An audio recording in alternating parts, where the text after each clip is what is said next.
Morning mga kapoksonger, ang ituturo ko ngayon sa inyo kung paano gamitin ang recorder Yamaha na to.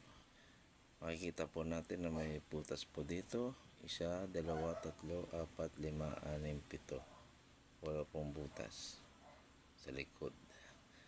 Gagawin nyo lang po natin ay tatakpan po natin lahat. Yan po.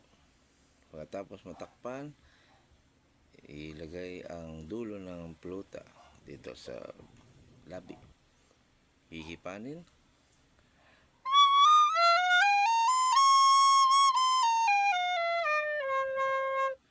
Ganyan po ang tamang ihip at pagtakip ng pluta po.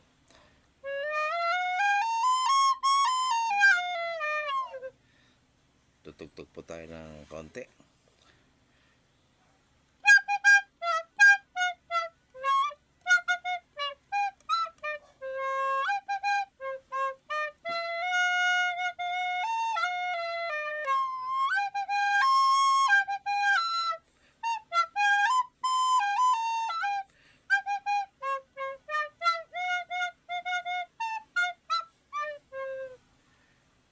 Salamat po.